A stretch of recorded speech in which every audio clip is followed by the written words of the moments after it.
నమస్తే అండి. వంట చెయ్యి ఈరోజు గోంగూర మటన్ తయారు చేసింది. అది ఎలాగో మనం ఇప్పుడు నేర్చుకుందాం. గోంగూర ఫ్రెష్గా అయితే చాలా త్వరగా మగ్గిపోతుంది.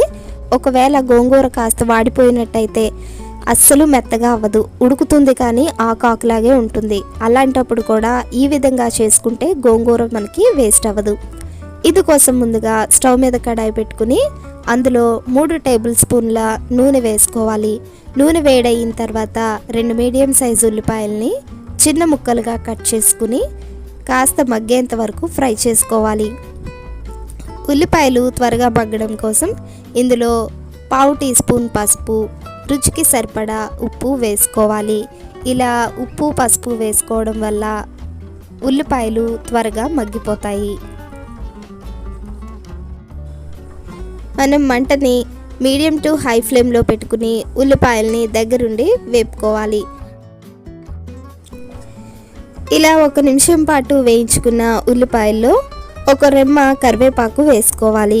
కరివేపాకు వేసుకుంటే గోంగూరలో టేస్ట్ చాలా బాగుంటుంది. కరివేపాకు వేసుకున్న తర్వాత మరొక 2 నిమిషాల పాటు వేయించుకుని ఉల్లిపాయలు కొద్దిగా రంగు మారిన తర్వాత ఇందులో కారం గల పచ్చిమిరపకాయలు 5-6 వేసుకోవాలి. నేను ఈ కూరలో ఎరుపు రంగులోకి వచ్చిన పచ్చిమిరపకాయలు వాడుతున్నాను.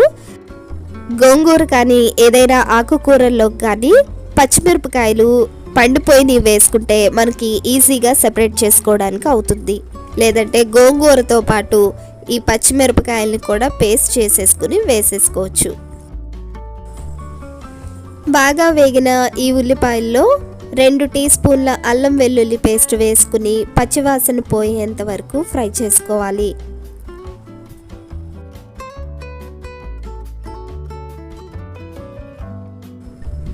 అల్లం వెల్లుల్లిపాయ పేస్ట్ పచ్చివాసన పోయేంత వరకు వేపుకున్న తర్వాత ఇందులో 1/2 టేబుల్ స్పూన్ ధనియాల పొడి, 1 టేబుల్ స్పూన్ కారం వేసుకోవాలి. ఈ కూరకి కారం కాస్త ఎక్కువ పడుతుంది, ఎందుకంటే గోంగూర చాలా పుల్లగా ఉంటుంది కాబట్టి మీరు చూసుకుని వేసుకోండి.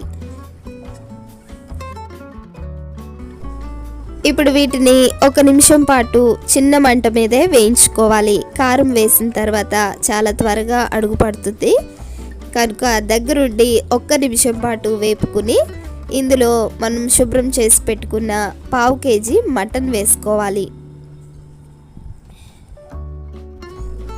మటన్ వేసుకున్న తర్వాత కూర అంతటిని బాగా కలుపుకుని చిన్న మంట మీద మూత పెట్టుకుని మటన్లోంచి నీళ్ళొచ్చి నీళ్ళన్నీ ఎగిరిపోయేంత వరకు ఉడకనివ్వాలి. 5 నిమిషాల తర్వాత మటన్లో నీళ్ళన్నీ ఎగిరిపోయినాయి. ఇప్పుడు కూర అంతటిని మరొకసారి బాగా కలుపుకుని ఇందులో మనం తీసుకున్న మటన్ ముద్దుదైతే కాస్త నీళ్లు ఎక్కువ పడతాయి, లేతదైతే నీళ్లు తక్కువ పడతాయి కనుక మీరు తీసుకున్న మటన్ను బట్టి నీళ్లు వేసుకోవాలి. నేను తీసుకున్న మటన్ కాస్త లేతగానే ఉంది, అందుకోసం నేను 1 గ్లాసు ఫుల్గా నీళ్లు వేస్తున్నాను. నీళ్లు వేసిన తర్వాత కూర అంతటిని ఒకసారి కలుపుకుని మూత పెట్టుకుని మీడియం ఫ్లేమ్లో ఉడకనివ్వాలి. ఇందులో ఉన్న నీళ్ళన్నీ ఎగిరిపోయి మటన్ మెత్తగా ఉడికేంత వరకు ఉడకనివ్వాలి. అవసరమైతే ఇంకాస్త నీళ్లు వేసుకోవాలి. మీరు ఒకవేళ కుక్కర్లో ఉడికించుకునేలా అయితే 5-6 విజిల్స్ అయినా వేయించుకోవాలి. ఇప్పుడు నాకు ఇందులో ఉన్న నీళ్లు చాలా వరకు ఎగిరిపోయినాయి, మటన్ మెత్తగా ఉడికిపోయింది.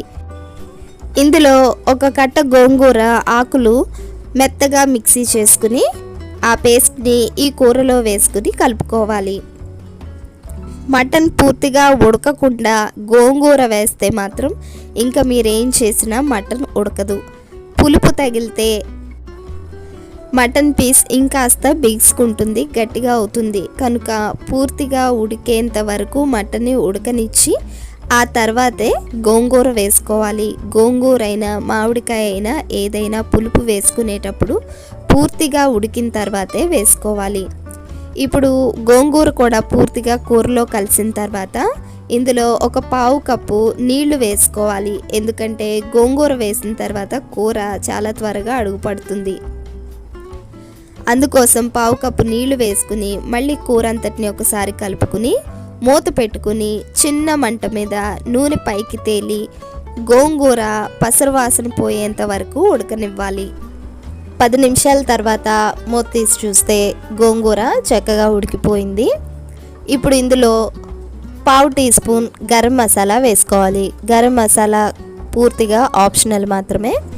మసాలా వేసుకున్న తర్వాత ఒకసారి ఇదంతా బాగా కలుపుకుని మూత పెట్టుకుని ఆయిల్ పైకి తేలేంత వరకు ఉడకనివ్వాలి. ఇప్పుడు చూడండి, ఆయిల్ పైకి తేలిపోయింది కదా, అంటే మన కూర పర్ఫెక్ట్గా రెడీ అయిపోయినట్టే.